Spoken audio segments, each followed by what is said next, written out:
अस्सलाम वालेकुम। सिरात मुस्तकीम चैनल में आप सबको मैं खुश आमदीद कहता हूँ। आज 22 जनवरी 2020 है। आज की खबरों का आगाज़ मैं इस हदीस पाक से आपसे करने जा रहा हूँ। नबी करीम सल्लल्लाहु अलैहि वसल्लम ने इरशाद फरमाया, जिस किसी ने किसी दूसरे शख्स की ज़मीन एक बालिश भी जुल्म के साथ हथिया ली, क़यामत के रोज़ इस शख्स के गले में 7 ज़मीन का तौग बनाकर डाला जाएगा। लिहाजा वो तमाम अफराद जो दूसरे लोगों के साथ ज़्यादती करते हैं, बहुत एहतियात करें, क्यों अपने लिए आखिरत ख़राब कर रहे हैं। अब हम नज़र डालते हैं आज की कुछ अहम तरीन खबर।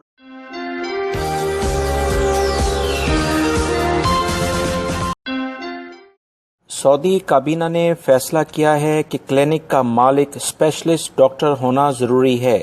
मालिक को क्लिनिक के लिए 24 घंटे खुद को फारिग रखना होगा। किसी भी इदारे में मुलाजमत कर सकता है और ना ही किसी तजारती सरगर्मी में खुद को मसरूफ़ कर सकता है। सऊदी अखबारात के मुताबिक ये फैसला मंगल को खादमैन हरमैन शरीफैन शाह सलमान बिन अब्दुल अजीज की ज़ेर सदारत इजलास में कर दिया गया है। सऊदी काबीना ने प्राइवेट क्लिनिक्स कायम करने से मुतालिक प्राइवेट जो इदारे हैं सेहत के उनके कवानीन की शिक में तरमीम कर दी है। याद रहे, सऊदी काबीना से इस किस्म की एप्लीकेशन वजारत सेहत की जानिब से आई थी, जबकि मजलिस शूरा इससे पहले ही मंजूर कर चुकी है। काबीना ने प्राइवेट इदारों के कानून की दफ़ा 2 की दूसरी शिक तरमीम की है, जिसके तहत प्राइवेट क्लिनिक का मालिक सऊदी डॉक्टर लाजमी होगा। क्लिनिक स्पेशलिस्ट वो होगा, वही क्लिनिक का निगरान भी होगा और वही सिर्फ क्लिनिक के तमाम काम अंजाम देगा। बहुत सारे गैर मुल्की अफराद ने अगर क्लिनिक्स ऐसे खोले हैं तो अब वो इससे फारिग हो जाएंगे, क्योंकि इसके लिए सऊदी होना लाजमी शर्त करार दे दी गई है। सऊदी काबीना ने मुनफरद अकामा यानी अकामा मोमीज़ा के कानून की दफ़ा 11 में नई शिक का इजाफा कर दिया है। मुनफरद अकामा मनसूख किए जाने पर फैमिली के अफराद 2 सूरतों में हकूक और सहूलतों से फ़ायदा उठाएंगे। तफसीलात इसके बारे में यह है कि खादमैन हरमैन शरीफैन शाह सलमान बिन अब्दुल अजीज की ज़ेर सदारत मंगल को होने वाले इजलास में सऊदी काबीना ने मुनफरद अकामा कानून की दफ़ा 11 में एक नई शिक का इजाफा किया है, जिसे शिक नंबर 3 करार दिया जा रहा है। अगर मुकर्ररा कानून के मुताबिक किसी फर्द का अकामा मुमीज़ा मनसूख किया गया तो ऐसी सूरत में मुनफरद अकामा रखने वाले के अहल-ओ-अयाल मुकर्ररा हकूक और सहूलत से अहले खाना इतनी मुद्दत तक फ़ायदा उठा सकेंगे जितनी मुद्दत तक कानून में इस अकामे की मियाद मुकर्रर है।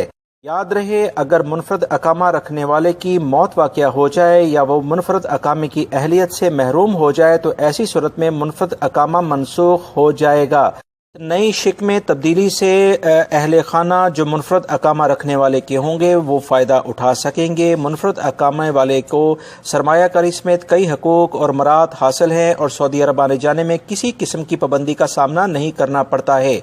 ये थी कुछ अहम ताज़ा तरीन अपडेट मुनफरद अकामा यानी अकामा मुमीज़ा के बारे में, जिस बारे में आप तमाम हजरात भी अक्सर सवालात करते थे कि कोई ताज़ा तरीन खबर आए तो फौरी तौर पर हमें बताएं, जो कि अब आपसे शेयर कर दी गई।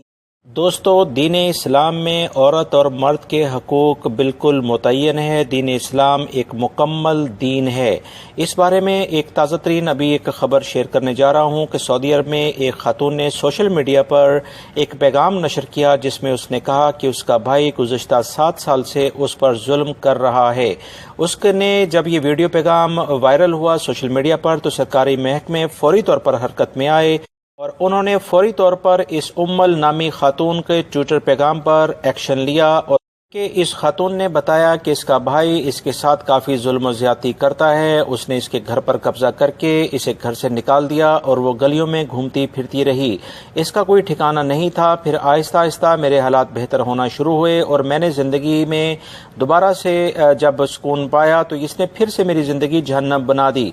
खातून ने वीडियो में रो रो कर ये पैगाम दिया कि ख़ानदान की इज्जत की खातर सोशल मीडिया पर अपना केस नहीं पेश करना चाहती थी, मगर अब मजबूर होकर ये सब कर रही हूँ।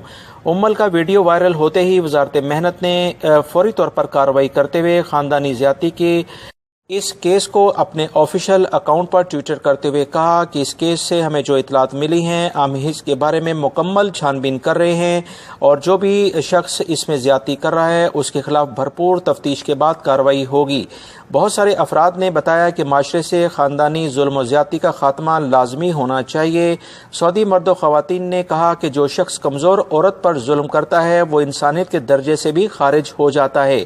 دوستو، یہ کسی ایک معاشرے کا پہلو نہیں ہے، اکثر ہمارے ممالک میں بھی اس طرح کے واقعات ہوتے ہیں۔ ہم اپنی بہنوں بیٹیوں کو جائیداد میں حصہ دینا اپنے لیے بہت بے عزتی سمجھتے ہیں، جبکہ دین اسلام ہمیں واضح تلقین کرتا ہے کہ بہنوں کو ان کا حق دیا جائے۔ جب اللہ رب العزت نے جائیداد میں بہنوں اور بیٹیوں کے حقوق طے کر دیے ہیں تو ہم کون ہوتے ہیں اس میں تبدیلی کرنے والے؟ لہٰذا جو لوگ بھی اس لیول پر کسی بھی ملک میں رہ کر زیادتی کرتے ہیں وہ اپنے لیے آخرت میں ایک بڑا عذاب تیار کر رہے ہیں۔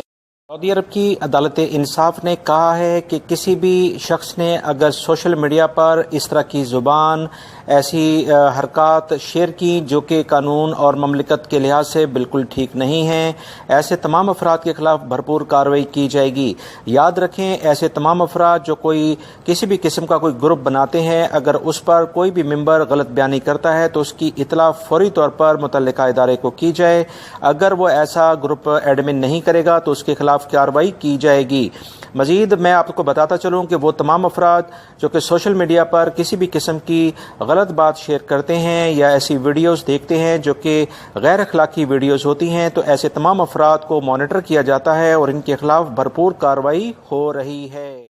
پولیس نے سعودی عرب کے مختلف علاقوں میں کارروائی کر کے 113 سے زائد ایسے افراد کو گرفتار کیا ہے جو کہ اپنے موبائل کیمرے یا دیگر ذرائع سے ایسے مقامات کی تصاویر لے رہے تھے جو کہ ممنوع ہیں۔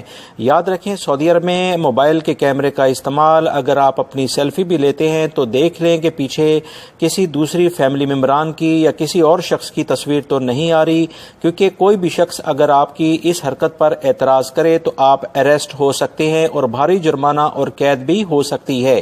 لہٰذا اس بارے میں احتیاط کریں۔ ابھی 113 افراد اسی بنیادوں پر گرفتار ہوئے ہیں۔ ان تمام افراد نے مختلف پارکوں، ہاسپٹلز یا دیگر ایسی جگہوں پر تصاویر لیں، اپنی سیلفی لیتے ہوئے ایسے مقامات کی بھی تصاویر لے لیں جو کہ ممنوع ہیں، یا ایسی فیملی ممبرانز یا کسی ایسے شخص کی تصاویر لے لیں جس نے بعد میں اعتراض کیا اور پولیس نے اس جرم کی بنا پر انہیں گرفتار کیا ہے۔ اب انہیں قانون کے کٹہرے کا سامنا کرنا پڑے۔ سعودی عرب کے بہت سارے علاقوں میں درجہ حرارت -ڈگری سے بھی نیچے چلا گیا ہے۔ ماہرین موسمیات کا کہنا ہے کہ آئندہ ہفتے تک سردی کی یہ شدید لہر برقرار رہے گی۔ موسمیات کے مرکز کے ڈائریکٹر ڈاکٹر منصور نے بتایا کہ شمالی سعودی عرب کے بیشتر علاقوں میں درجہ حرارت -ڈگری سے بھی نیچے ہے، جبکہ کئی علاقوں میں منفی کے بالکل قریب ہے۔ شمالی علاقہ جات میں برف باری ہو رہی ہے۔ سعودی عرب کا یہ موسم بہت سارے ماہرین نے بتایا تھا کہ اگلے 25 سالوں میں یورپ جیسا موسم بن جائے گا، جس کی ابتدا ہو چکی ہے۔ میں مسلسل اپنی خبروں میں آپ حضرات سے یہ خبر شیئر کرتا آ رہا ہوں کہ ریگستان علاقوں پر مشتمل سعودی عرب میں اب جس شدت سے سردی پڑ رہی ہے، یہ اس پیشنگوئی کی جانب گامزن ہوتی نظر آ رہی ہے۔ یاد رہے، مدینہ منورہ، قصیم، ریاض تک شدید سردی کی لہر پہنچ چکی ہے۔ مشرقی ریجن اور جنوبی علاقوں میں بھی یہی حال ہے۔ مزید جو اطلاعات آئی ہیں کہ مملکت کے بعض علاقوں میں آئندہ ایام کے دوران زبردست برف باری ہوگی، جس سے مشرق وسطیٰ کے مشرقی علاقے کافی زیادہ متاثر ہو رہے ہیں اور کہیں کہیں سعودی عرب کے وزیر تعلیم ڈاکٹر محمد آل شیخ نے کہا ہے کہ سعودی عرب میں یونیورسٹی تعلیم مفت ہے اور رہے گی۔ یونیورسٹی کی مفت تعلیم منسوخ کرنے کا کوئی ارادہ نہیں ہے۔ طلبہ کو اسکالرشپ بھی دیتے رہیں گے اور یہ سلسلہ بھی بند نہیں ہوگا۔ یاد رہے، سعودی عرب میں تعلیم کا شعبہ بہت وسیع ہے۔ مملکت کے 50% عوام کے مفادات اسی سے جڑے ہوئے ہیں۔ 70 لاکھ طلبہ اسکول اور یونیورسٹیوں میں زیر تعلیم ہیں۔ 1,70,000 طلبہ ٹیکنیکل اور پیشہ ورانہ تعلیم لے رہے ہیں۔